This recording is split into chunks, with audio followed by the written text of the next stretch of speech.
the first person who has come into this meeting. யாக்கோபின் கிணற்றருகே அந்த சமாரியா ஸ்திரீ வருகிறதற்கு முன்பாகவே இயேசு இருந்தது போல இந்த டிவைன் ஹீலிங் சர்வீஸுக்கு 5:40க்கு முன்பாகவே அவர் வந்து உனக்காக காத்துக் கொண்டிருக்கிறார். உன்னுடைய கல் புரட்டப்படுகிறது. யாக்கோபின் உறவினரிலே சமாரியா ஸ்திரீ வரும் முன்பே இயேசு வந்தவருக்காய் காத்திருந்தது போல ഇന്ന് ഈ യോഗത്തിന് വരുന്നതിന് മുമ്പ് 5:40 മുമ്പ് യേശു വന്ന് നിനക്കായി ഇവിടെ കാത്തിരുന്ന ഇതാ നിന്റെ ജീവിതത്തിലെ തടസ്സമായിരുന്ന കല്ല് അവിടെ ഉരുട്ടി മാറ്റപ്പെട്ട് കഴിഞ്ഞിരിക്കുന്നു. The well of Jacob, Jesus had come there before the Samaritan woman could come. At 5:40, before any one of you could be here, Jesus has come here to roll away every stone from your life. வேறே வழி இல்லாமல் சிங்க கவியிலே தானியேலை போட்டுவிட்டு ராஜா போய்விட்டான். മറ്റൊരു മാർഗവുമില്ലാതെ ആ സിംഹത്തിന്റെ ഗുഹയിൽ ദാനിയേൽ നിന്നിട്ട് രാജാവ് മടങ്ങിപ്പോയി. There was no other way. Daniel was put into the den of lions and the king went away. அவனுக்கு தூக்கமில்லை.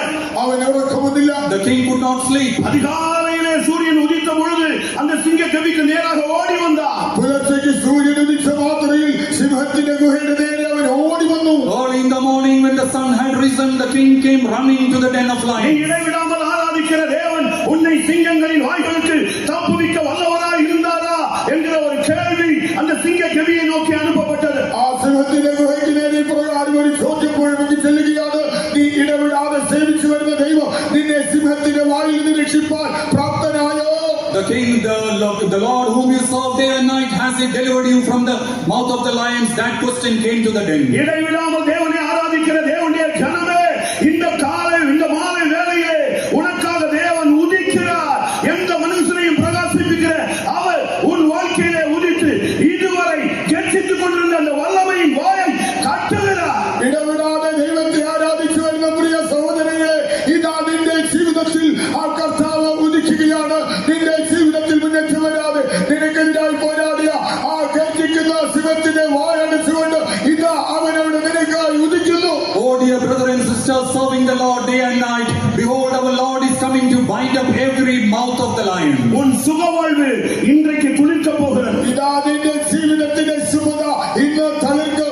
The life of prosperity is going to bloom today in your உன் life. ஆத்துமா வாழ்கிறது போல நீ எல்லாத்திலும் வாழ்ந்து சுகமாய் இருக்கும்படி தேவன் உன்னை குறித்து வைத்திருக்கிறார். നിന്റെ ആത്മാവ് ശുഭമായിരിക്കുന്നത് പോലെ നീ സകലത്തിലും ശുഭമായും സുഖമായും ഇരിക്കേണ്ടതിന് ഇതാ ദൈവം നിന്നെ മുൻകുറിച്ചിരിക്കുന്നു. God desires that just as your soul flourish, prospereth, whatever you do should prosper in your life. கர்த்தருடைய பரிசுத்த நாமத்துக்கு மகிமை உண்டாவதாக. അവന്റെ വിശുദ്ധ നാമത്തിന് മഹത്വം. Praise be to his holy name. யோபுவினுடைய வாழ்வு பிரகாசமாய் இருந்தது. യോബിന്റെ ജീവിതം പ്രകാശിച്ചിരുന്നതാണ്. The life of Job was shining. சுகமாய் வாழ்ந்திருந்தான். അവൻ സുഖമായി ജീവിച്ചിരുന്നു. He was leading a very comfortable செல்வமாய் life, வாழ்ந்திருந்தான். സമ്പൽ സമൃദ്ധിയിൽ ജീവിച്ചു. a very prosperous life. அவனுடைய வாழ்க்கையிலே ஒரு பெரிய போராட்டம் அனுமதிக்கப்பட்டது. ജീവിതത്തിൽ ഒരു വലിയ പോരാട്ടം അനുവദിക്കപ്പെട്ടു. There was a great struggle in his life. அப்பொழுது பிசாசு வந்து தேவனோடு போராடினான். അപ്പോൾ പിശാച് വന്ന് ദൈവത്തോട് വാദിച്ചു. Satan came and strived with God. அவனுடைய எல்லாம் பிசாசின் கையிலே கொடுக்கப்பட்டது. അവനുള്ളതെല്ലാം പിശാചിന്റെ കയ്യിൽ ഏൽപ്പിക്കപ്പെട്ടു. Everything that Job had was given into the hands of Satan. அவ்வளவு நஷ்டப்பட்டு போய்விட்டது. അവനെല്ലാം നഷ്ടമായി. Everything was lost in his life. மறுபடியும் சாத்தான் வந்து போராடினான். വീണ്ടും സാത്താൻ വന്ന് വാദിക്കുന്നു. Once again Satan came and strived with him. சொன்னார், இதோ யோபு உன் கையில் இருக்கிறான் என்று சொன்னார். കർത്താവ് പറഞ്ഞു, ഇതാ യോബിനെ ഞാൻ നിന്റെ കയ്യിൽ ഏൽപ്പിക്കുന്നു. God told Satan that behold, Job is in your hand. அவனுடைய உடம்பெல்லாம் வியாதியினால் பாதிக்கப்பட்டார். അവന്റെ ശരീരം രോഗത്താൽ ബാധിക്കപ്പെട്ടു. His whole body was sick with diseases. அருமையான சகோதரனே சகோதரி, நீ யார் கையில் இருக்கிறாய்? പ്രിയ സഹോദര സഹോദരി, നീ ഇപ്പോൾ ആരുടെ കയ്യിലാണ്? Oh dear brother and sister, in whose hands are you found today? ஒருவேளை நீ பிசாசின் கையில் சிக்கி இருக்கலாம். ഒരുപക്ഷെ നീ പിശാചിന്റെ കയ്യിൽ കുടുങ്ങിയിരിക്കാം. Maybe you are trapped in the hands of Satan today. அவன் உன் குடும்பத்தை தாக்கி இருக்கலாம். അവൻ നിന്റെ കുടുംബത്തെ ആക്രമിച്ചിരിക്കാം. Maybe he is attacking your family. பிள்ளைகளை தாக்கி നിന്റെ இருக்கலாம். മക്കളെ ആക്രമിച്ചു കാണും. He is attacking your children. உன்னுடைய தொழிலை தாக்கி നിന്റെ இருக்கலாம். ബിസിനസിനെ He ആക്രമിച്ചിരിക്കും. is attacking your job and ஏன் occupation. உன் சரீரத்தையே அவன் உபத்திரப்படுத்திக் கொண்டிருக்கலாம். നിന്റെ ശരീരത്തെ പോലെ അവൻ ഇപ്പോൾ ഖണ്ഡിപ്പിച്ചുകൊണ്ടിരിക്കും. Why he may be tormenting your physical body too. ஆனால் அதே நிலவரத்திலே தேவன் அவனை கடைசி வரை அனுமதிக்கவில்லை. എന്നാൽ ഇതേ അവസ്ഥ അവസാനം വരെ തുടരുവാൻ ദൈവം അനുവദിച്ചു But God കൊടുത്തില്ല. did not allow him to go to the end with him. ஒரு நாள் சூரியன் உதித்தது. പക്ഷേ ഒരു നാളിൽ സൂര്യൻ ഉദിച്ചു. Behold, one day the sun was shining. மறுபடியும் தேவனுடைய கரத்தில் வந்தான். വീണ്ടും അവൻ ദൈവത്തിന്റെ കരത്തിലായി. Once again Job came into the hands of God. மறுபடியும் அவனுக்கு இரட்டிப்பான ஆசீர்வாதத்தை தேவன் கொடுத்தார். പിന്നീട് ദൈവത്തിന് ഇരട്ടിയായ അനുഗ്രഹം നൽകി. Once again God gave him twofold blessings. வாழ்க்கை முடிந்து விட்டது என்று பிசாசு உன்னோடு பேசிக் கொண்டிருக்கிறார். നിന്റെ ജീവിതം തീർന്നു എന്നാണ് പിശാച് നിന്നോട് പറയുന്നത്. Is the Satan talking to you and telling your life is over? உனக்கு வாய்ப்பு இல்லை என்று பிசாசு பேசிக் கொண்டிருக்கிறார். ഇനി ഒരു അവസരമില്ലെന്നാണ് പിശാച് പറയുന്നത്. Satan is telling you have no more opportunity. இல்லை, No. உன்னுடைய காலங்கள் தேவனுடைய கரத்தில் இருக்கிறது. കാലഗതികൾ ദൈവത്തിന്റെ കയ്യിൽ. Your times are in the hands of God. தேவன் அறியாமல் உன் தலையில் உள்ள ஒரு முடி கூட மயில் கூட கீழே விழுவதில்லை என்று வேதம் சொல்லுகிறது. ദൈവം അറിയാതെ നിന്റെ തലയിൽ ഒരു മുടി ഒരു രോഗം പോലും കഴിയുകയില്ല എന്ന് തിരുവചനം പറഞ്ഞിട്ടുണ്ട്. The word of the Lord tells that without the knowledge of God, not even a strand of hair can fall to the ground. முதலாவது நீங்கள் தெய்வீக சுகத்தை குறித்த ஒரு பார்வையை நீங்கள் பெற்றுக்கொள்ள வேண்டும். ആദ്യമായി ദൈവിക രോഗശാന്തിയുടെ ഒരു കാഴ്ച നിങ്ങൾ പ്രാപിക്കണം. First of all, you need to have a clear vision regarding divine healing. அற்புத சுகம் இருக்கிறது, தெய்வீக சுகம் இருக்கிறது. അത്ഭുത രോഗശാന്തിയും ദൈവിക രോഗശാന്തിയും. There is miraculous healing and there is divine healing. பிள்ளைகளின் அப்பம் இருக்கிறது, மேஜையில் இருந்து விழுகிற துணிக்கைகள் இருக்கிறது. മക്കളുടെ അപ്പമുണ്ട്, മേശപ്പുറത്ത് നിന്ന് വീഴുന്ന അപ്പത്തിന്റെ നുറുക്കുകൾ. There is the bread of the children, the crumbs of blood which fall from the table. புறஜாதிகளாக இருந்து இன்றைக்கு இயேசுவை ஏற்றுக்கொண்டு வருகிறவர்களுக்கு அற்புத சுகமும் தன்னுடைய பிள்ளைகளுக்கு தெய்வீக சுகமும் அருளும்படியாக இதோ அவர் நம்முடைய மத்தியிலே அசைவாடி கொண்டிருக்கிறார். ജാതികളായിരുന്ന കർത്താവിനെ രക്ഷിക്കുന്നവർക്ക് വേണ്ടി അത്ഭുത സൗഖ്യവും എന്നാൽ തന്റെ ദൈവജനത്തിന് ദൈവിക രോഗശാന്തി നൽകുന്നവനായിട്ട് അവൻ ഇന്നിതാ നമ്മുടെ നടുവിൽ അത്ഭുതങ്ങൾ ചെയ്യുന്നവനായി വന്നിരിക്കുന്നു. God is moving in our midst today to grant miraculous healing to the Gentiles and divine healing to the people who follow him. முதலாவது நீங்கள் ஆண்டவர் உங்களை சுகம் கொடுக்க வல்லவர் என்கிற தெளிவான பார்வையை பெற்றுக் கொள்ளுங்கள். ആദ്യമായി നിങ്ങളെ സൗഖ്യമാക്കുവാൻ കർത്താവ് ശക്തനാണെന്നുള്ള വ്യക്തമായ കാഴ്ചപ്പാട് നിങ്ങൾക്ക് വേണം. First of all, you need to have a clear vision and understanding that God is able to heal you. Mark 10:51-52 ஒரு குருடனோடு இயேசு பேசும் பொழுது நான் உனக்கு என்ன செய்ய வேண்டும் என்று கேட்டார். அவன் கேட்டான், எனக்கு முதலாவது பார்வை வேண்டும் என்றான். മർക്കോസ് 10:51-52 വാക്യങ്ങളിൽ കർത്താവായ യേശുക്രിസ്തു ഒരു അന്ധനോട് ചോദിക്കുകയാണ്, ഞാൻ നിനക്ക് എന്ത് ചെയ്യണമെന്നാണ് നിരീക്ഷിക്കുന്നത്. അപ്പോൾ അവൻ പറഞ്ഞു, എനിക്ക് ആദ്യം കാഴ്ചയാണ് വേണ്ടത്. Gospel of Mark 10 chapter 51st verse. Jesus is asking the blind man, what is it that you want to receive from me? He says, I want பார்வை to receive sight. அடைவாயாக என்று இயேசு சொன்னார். നീ കാഴ്ച പ്രാപിക്കാം എന്ന് യേശു പറഞ്ഞു. Jesus told him, you have received your sight. முதலாவது தெய்வீக சுகத்தின் வல்லமையை நீங்கள் புரிந்து கொள்ளுங்கள். ആദ്യം നിങ്ങൾ ദൈവിക രോഗശാന്തിയുടെ ശക്തിയെ ഗ്രഹിക്കുക. You need to understand the power of divine healing in your நீங்கள் life. சுகமாகும்படியாக அவர் என்ன செய்திருக்கிறார்? നിങ്ങൾ സൗഖ്യം പ്രാപിക്കേണ്ടതിന് കർത്താവ് എന്താണ് That ചെയ്തിട്ടുള്ളത്? you might be healed. What is it that Jesus has done நீங்கள் for you? சுகமாகும்படியாகத்தான் அவர் இந்த உலகத்திலே அடிக்கப்பட்டார், நொறுக்கப்பட்டார், காயப்பட்டார், ஆக்கினையை ஏற்றார், தழும்புகளை ஏற்றுக்கொண்டார். നിങ്ങൾക്ക് സൗഖ്യം തരുവാൻ വേണ്ടിയാണ് അവൻ ഈ ലോകത്തിൽ വന്നത്. അവൻ അടിക്കപ്പെട്ടത്, അവൻ തകർക്കപ്പെട്ടത്, അവൻ മുറിവേറ്റത്, അവൻ ശിക്ഷിക്കപ്പെട്ടത്, ദണ്ഡിക്കപ്പെട്ടത്.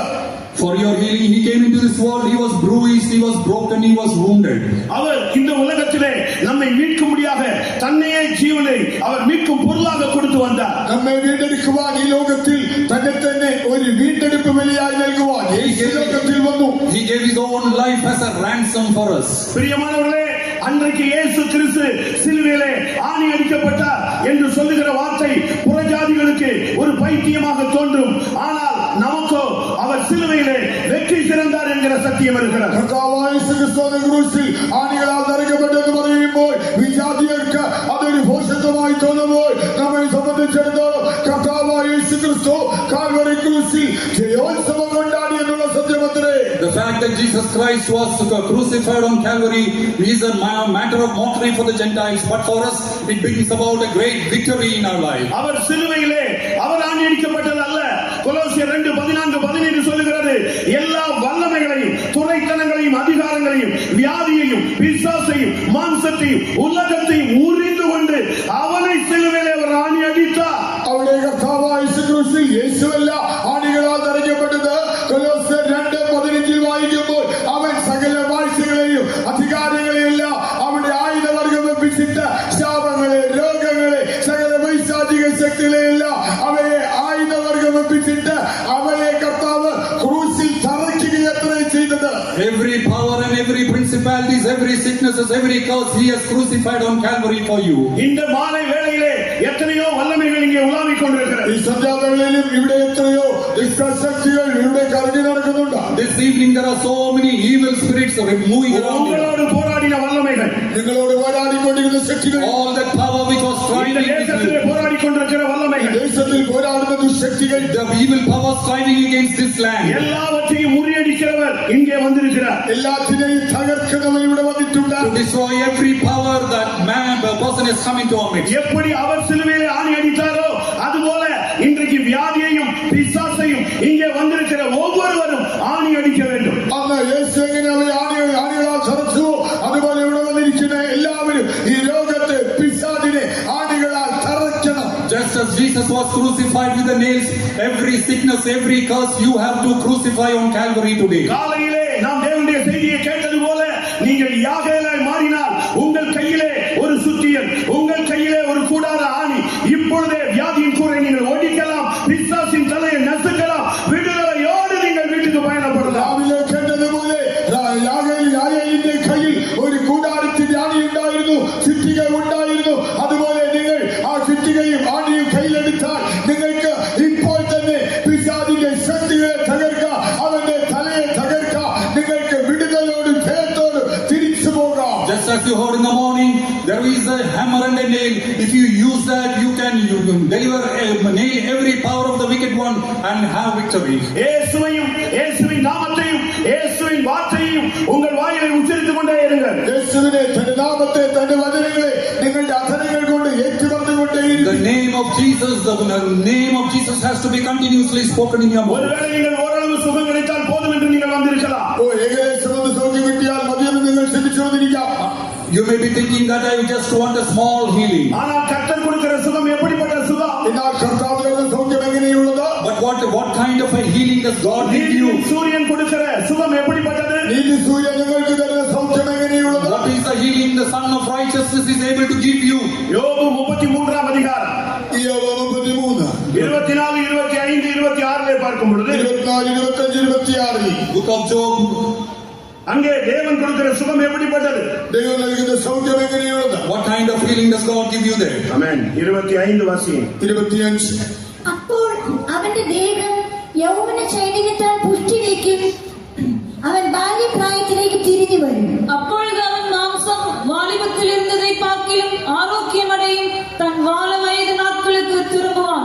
கர்த்தருடைய பரிசுத்த நாமத்துக்கு மகிமை உண்டாவதாக. പരിശുദ്ധ നാമത്തിന് മഹത്വം. Praise be to His holy name. ஒரு இன்ஸ்டன்ட் ஹீலிங் கிடையாது, ஒரு நிரந்தரமான சுகம். குமாரன் விடுதலையாக்கினால் மெய்யான விடுதலை, அது சர்வாங்க சுகமாய் இருக்கும். ഒരു ഉടനടിയായ സൗഖ്യമല്ല, അത് സമ്പൂർണ്ണമായ സൗഖ്യമാണ്. പുത്രൻ നിങ്ങളെ സ്വതന്ത്രരാക്കിയാൽ അത് നിരന്തരമായ സമ്പൂർണ്ണമായ സൗഖ്യമായിരിക്കും. If the Son will set you free, you will be free indeed. It is not an instant healing, it is a permanent healing. அவர் உன்னுடைய சுகத்துக்காக അവൻ നിന്റെ സൗഖ്യത്തിനാണ്. For the sake of your healing, 5480 കായங்களை അടയ്ந்தார் என்று இயேசு கிறிஸ்துவின் டெத் சர்டிபிகேட் சொல்லுகிறது. 5480 മുറിവുകളാണ് യേശുവിനുണ്ടായിരുന്നത് യേശുവിന്റെ മരണ certificate പറയുന്നു. the death certificate of Jesus says that He had received 5,480 wounds upon His body. 150 ആഴமான காயங்களை இயேசு ஏற்றுக்கொண்டார். യേശുവിന്റെ ശരീരത്തിൽ 150 വളരെ ആഴത്തിലുള്ള മുറിവുകൾ ഉണ്ടായിരുന്നു. 150 deep bruises was found upon His முள்முடி body. சூட்டப்பட்ட பொழுது 17 முள்ளுகள் உள்ளே பதிந்து விட்டது. ആ മുൾക്കിരീടം ധരിച്ചപ്പോൾ 17 മുള്ളുകൾ അതിന്റെ ഉള്ളിലേക്ക് ഇറങ്ങി. When the crown of thorns was put upon His head, 17 thorns pierced deep into His உன்னுடைய head. தாகத்தை தீர்க்கும்படியாக 17 மணி நேரம் தண்ணீர் இல்லாமல் தொங்கினார். നിന്റെ ദാഹം തീർക്കുവാനായി 17 മണിക്കൂർ അവൻ ഒരിക്കലും ജലം കുടിക്കാതെ അവിടെ തൂങ്ങിക്കിടന്നു. To quench your thirst for 17 long hours, He did not have any drink. கர்த்தருடைய பரிசுத்த நாமத்துக்கு மகிமை உண்டாவதாக. അവന്റെ വിശുദ്ധ നാമത്തിന് മഹത്വം. Be to His holy name. உனக்காக, உன்னுடைய சுகத்திற்காக, உன் பிள்ளைகளுடைய சுகத்திற்காக, முழு உலகத்தின் சுகத்திற்காக இந்த உலகத்திலே வந்து பாடுபட்டவர் இதோ நம்முடைய மத்தியிலே இப்பொழுது உன்னை சுகமாக்கும்படியாக அவர் கடந்து வந்திருக்கிறார். നിനക്കായിട്ട് നിന്റെ സൗഖ്യത്തിനായിട്ട് നിന്റെ മക്കളുടെ സൗഖ്യത്തിനായിട്ട് മുഴു ലോകത്തിന്റെ സൗഖ്യത്തിനായിട്ട് കഷ്ടം സഹിച്ചവൻ ഇതാ ഇന്ന് നമ്മെ സൗഖ്യമാക്കുവാൻ ഇന്നിവിടെ വന്നിട്ട് അവൻ ഇവിടെ വ്യാപിക്കൊണ്ടിരിക്കുന്നു. For the sake of your healing, for the healing of your children, for the healing of the whole world, behold, He has come into our midst today. கர்த்தருடைய பரிசுத்த நாமத்துக்கு மகிமை உண்டாவதாக. അവന്റെ വിശുദ്ധ നാമത്തിന് മഹത്വം ഉണ്ടാകട്ടെ. Praise be to His holy name. வியாதிக்கான பல காரணங்கள் பூமியிலே சொல்லப்படுகிறது. ഭൂമിയിൽ രോഗത്തിന് പല കാരണങ്ങൾ പറയുന്നുണ്ട്. There are many reasons for the sicknesses. Climate மாறும் பொழுது வியாதி வரும் என்று சொல்லுகிறார். കാലാവസ്ഥ മാറ്റത്താൽ രോഗങ്ങൾ വരുമെന്ന് പറയാം. When the climate changes, we become sick. அதிகமாக ஹார்ட் ஒர்க் பண்ணும்போது வியாதி வரும் என்று சொல்லுகிறார். കഠിനാധ്വാനത്താൽ രോഗങ്ങൾ വരാറുണ്ട്. When we work hard, we fall sick. உணவு முறை மாறும் பொழுது வியாதி வரும் என்று சொல்லுகிறார். ഭക്ഷണക്രമം താളം തെറ്റുപോയി രോഗം വരാറുണ്ട്. When the food habits change, we fall sick.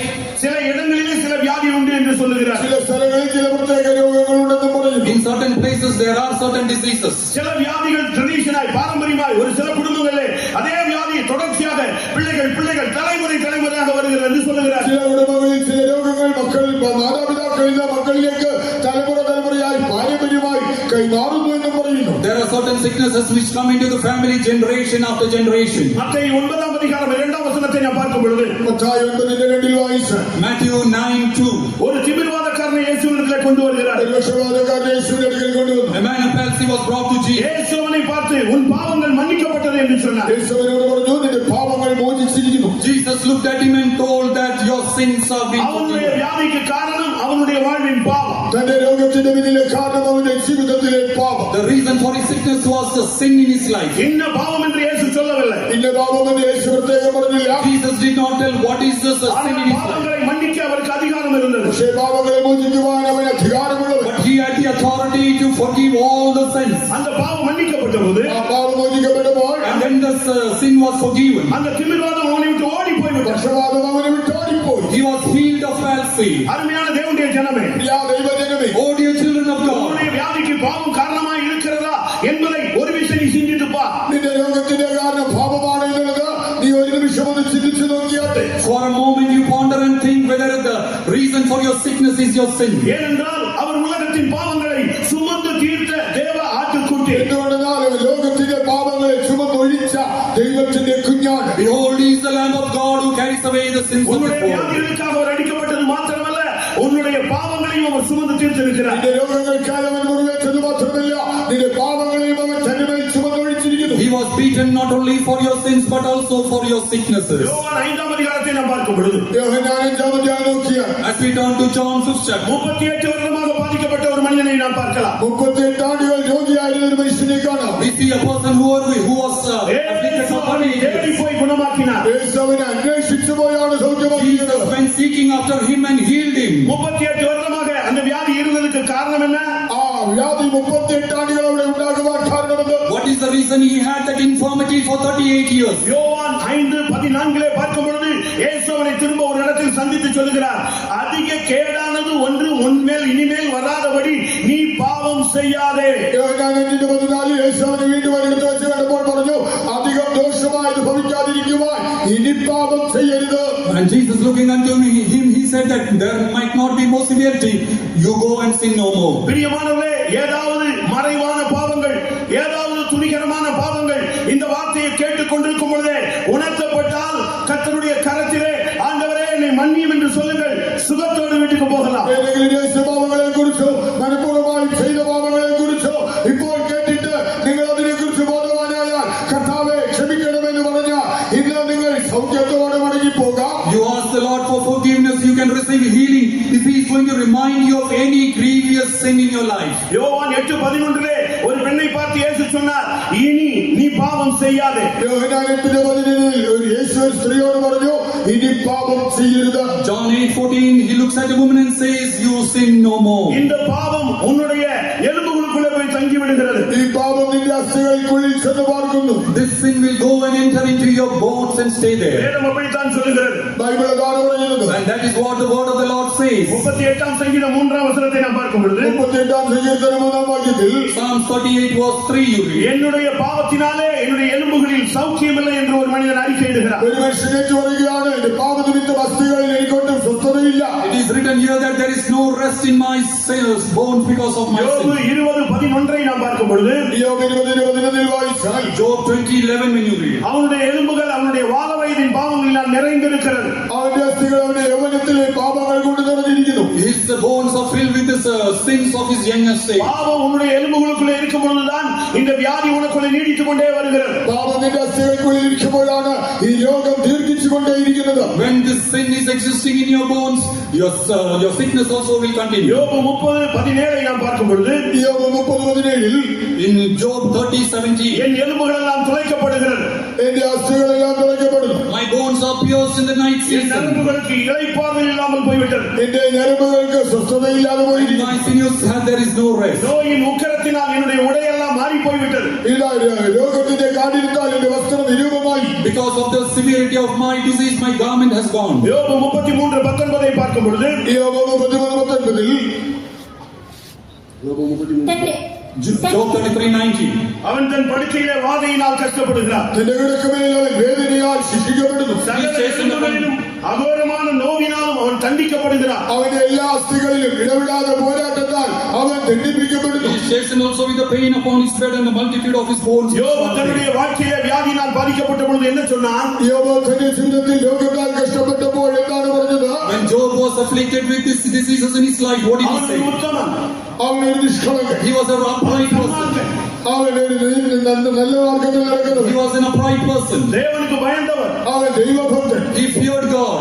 ஆனால் இப்பொழுது என்ன சொல்லுகிறார்? അവൻ ഇപ്പോൾ എന്ന് പറയും. But what does he say now? யோபு 13 அதிகாரத்தை பார்க்கும் பொழுது യോബ് 13 അധ്യായത്തിൽ Job 13 chapter. 26 வசனத்திலே சொல்கிறான், என் சிறுவயதின் அக்கிரமங்களை இப்பொழுது என் மேல் பலிக்கப்படுகிறேன் என்று சொல்கிறார். 26 വാക്യത്തിൽ പറയുകയാണ്, എന്റെ യൗവനത്തിലെ പാപത്തെ ബാല്യത്തിലെ പാപങ്ങളെ നീ ഇപ്പോൾ എന്റെ മേൽ ചുമത്തുന്നു. The iniquities of my youth has come upon me. அருமையானவரே, உங்களுடைய வாழ்வின் சூரியன் அஸ்தமித்தால் நீங்கள் பலவிதமான போராட்டங்களுக்குள்ளே சிக்குகிறீர்கள். പ്രിയമുള്ളവരെ, ജീവിതത്തിലെ സൂര്യൻ അസ്തമിച്ചാൽ നിങ്ങൾ വിവിധമായ പോരാട്ടങ്ങളിൽ കുടുങ്ങുന്നു. Dear children of God, if the sun will set in your life, there will be so many struggles. தேவனுடைய கரங்களிலிருந்து அவனுடைய கரத்துக்கு போகும் பொழுது உங்களுடைய வாழ்க்கை சிதைக்கப்படுகிறது.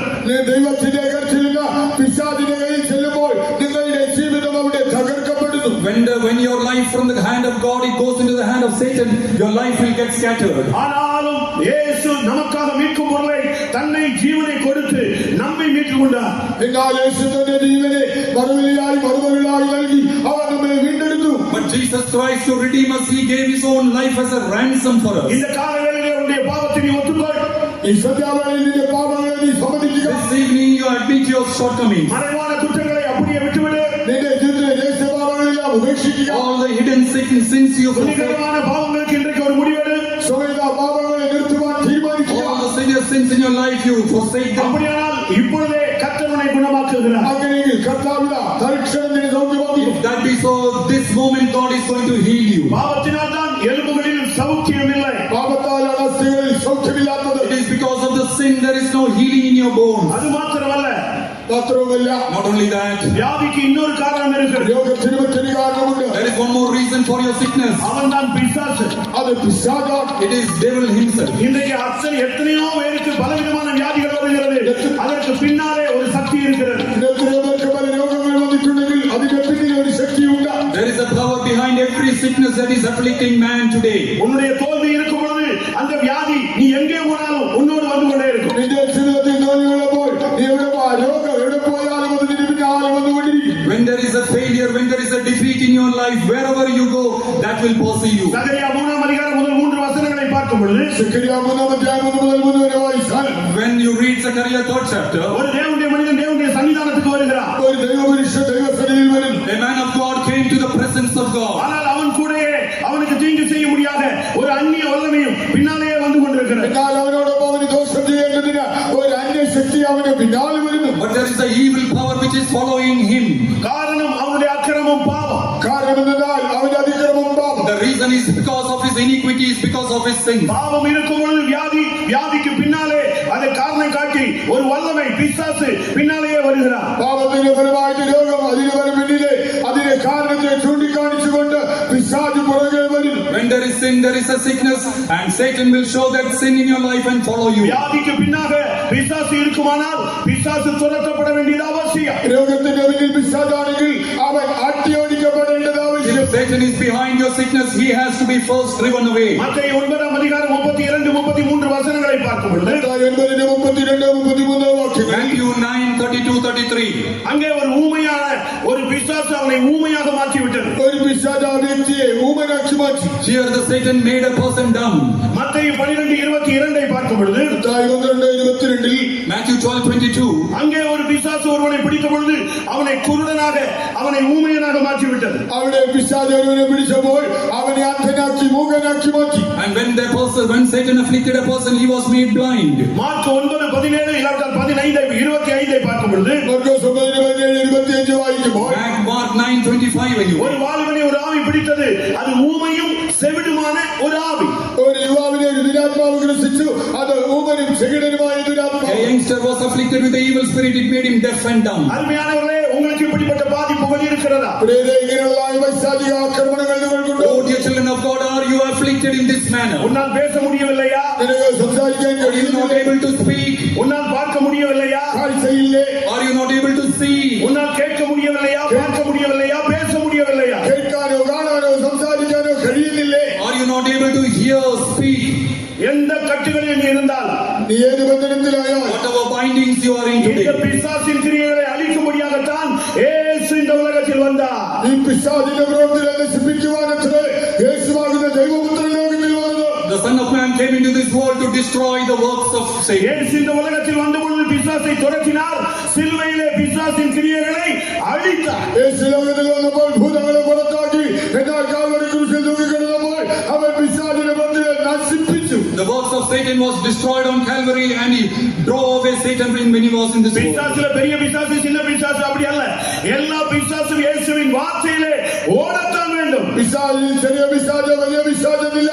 ഏത് പിശാചായാലും യേശുവിന്റെ വചനത്തിന് മുൻപാകെ അവൻ ഓടിയേ മതിയാകൂ. There is no big Satan, small Satan. At the word of Jesus, every power and every Satan has to move. உன்னுடைய மகள் பிசாசின் பிடியில இருக்கிறாரா? നിന്റെ മകൾ പിശാചിന്റെ പിടിയിലോ? Is your son or daughter in the grip of Satan? மத்தேயு 15:22 ஒரு பெண் வந்து சொன்னார், என்னுடைய மகள் கொடிய வேதனை பிசாசினால் பட்டுக் கொண்டிருக்கிறார். മത്തായി 15:22 ഒരു സ്ത്രീ വന്ന് പറഞ്ഞു, എന്റെ മകൾക്ക് ഭൂതോപദ്രവം കഠിനമായിരിക്കുന്നു. Matthew 9:22, a person came and told Jesus that my daughter is afflicted with mark Satan. 9ஆம் அதிகாரத்திலே ஒரு வாலிப பையனை கொண்டு வந்து தகப்பன் சொன்னார், ஐயோ இந்த பையனை சிறு வயதில் இருந்து இந்த ஆவி தாக்கி விட்டது என்று சொன்னார். മർക്കോസ് 1:22 ഒരു യുവാവിനെ കൊണ്ടുവന്നിട്ട് അപ്പൻ പറയുകയാണ്, ഇവന്റെ ചെറുപ്രായം മുതൽ ഇതവനെ ആക്രമിക്കുന്നു.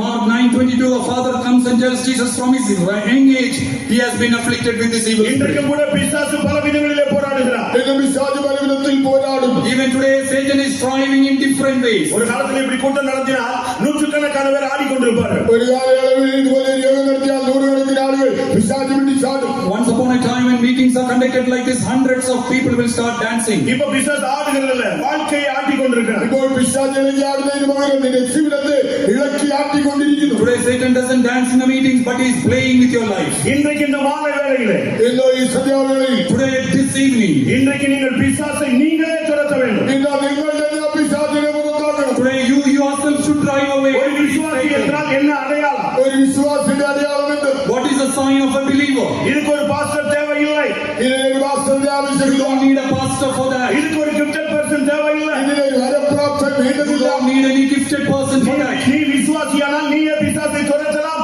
அந்த வல்லமையும் அதிகாரமும் இங்கே இருக்கிற எல்லாருக்கும் கொடுக்கப்பட்டிருக்கிறது. നീ ഒരു വിശ്വാസിയാണോ? നിനക്ക് പിശാചികളെ പുറത്താക്കാം. അതിനുള്ള ശക്തി, അധികാരം ഇവിടെ ഇരിക്കുന്ന എല്ലാവർക്കും നൽകപ്പെട്ടിട്ടുണ്ട്. If you are a believer, you can drive away Satan. Every power and authority is given to each one of you. வேதம் என்ன சொல்லுகிறது? ബൈബിൾ എന്ന് പറയുന്നു. What does the word of the Lord say? Mark 16:17 சொல்லுகிறது, விசுவாசிக்கிறவர்கள் நடக்கும் அடையாளங்கள் யாவன என் நாமத்தினாலே பிசாசுகளை துரத்துவார்கள். മർക്കോസ് 16:17 പറയുന്നത്, നിന്നെ വിശ്വസിക്കുന്നവരാൽ ഈ അടയാളങ്ങൾ നൽകും. അവർ എന്റെ നാമത്തിൽ ഭൂതങ്ങളെ പുറത്താക്കും. Miracles will work in those who believe in my name. They will drive away Satan's and evil இன்றைக்கு spirits. எந்த ஊழியர்களும் பிசாசை துரத்துவதில்லை.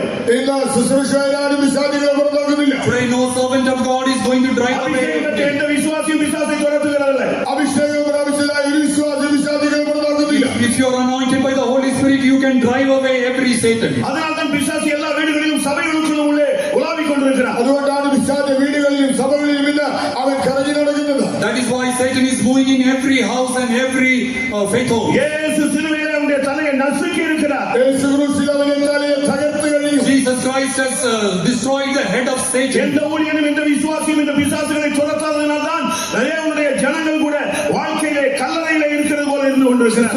വിശ്വാസികൾ ഈ ഭൂതങ്ങളെ പുറത്താക്കാത്തത് കൊണ്ടാണ് ഇന്ന് വിശ്വാസികളുടെ ജീവിതം ഒരു കല്ലറയ്ക്കുള്ളിൽ എന്നപോലെ ഇരിക്കുന്നത്.